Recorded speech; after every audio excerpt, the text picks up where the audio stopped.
थोड़ी देर बाद रामदास ने मुड़कर बूढ़े मल्लाह की तरफ देखा और सवाल किया, तुमने पहले कभी इस जगह से दरिया अब्बूर नहीं किया? मल्लाह ने जवाब दिया, महाराज, हमारे बाप दादा ने भी कभी इस तरफ कश्ती लाने की जुर्रत नहीं की।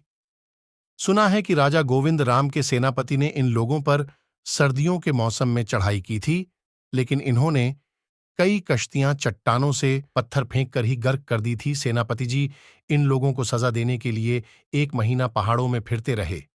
आखिरकार 5 औरतों, 3 बच्चों और 2 बूढ़ों को, जिनमें से एक अंधा था, कैद करके ले गए।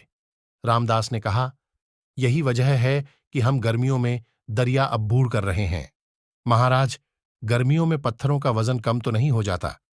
रामदास ने हंसते हुए जवाब दिया, सर्दी में दरिया का पानी उतर जाता है और वह लोग हमारे हमले का खतरा महसूस करके होशियार हो जाते हैं, लेकिन गर्मियों में वह दरिया को नाकाबिले अब्बूर समझकर मुतमैन हो जाते हैं। रामदास ये कहकर दरिया के किनारे एक पत्थर पर बैठ गया। अचानक दूसरे किनारे पर पहाड़ियों के अकब से काले काले बदल नमूदार हुए और आन की आन में आसमान पर छा गए। बरसात की पूर्णम हवा के चंद झोंके आए और हल्की हल्की बूंदें पड़ने लगीं। थोड़ी देर बाद बिजली चमकी, बादल गरजा और मूसलाधार बारिश होने लगी।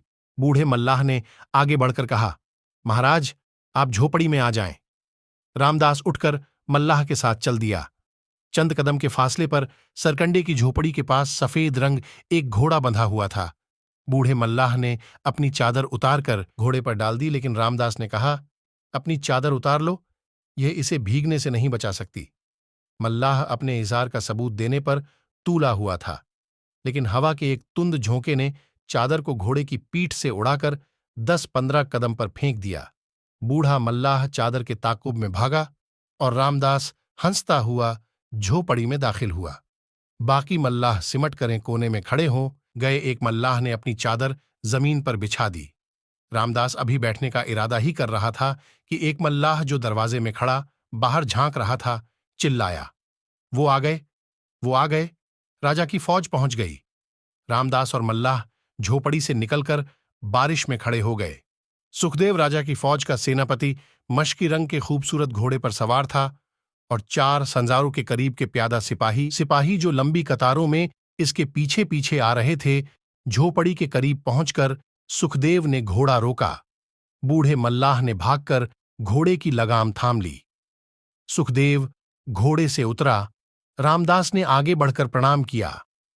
सुखदेव ने पूछा, कश्तियां पहुंच गईं?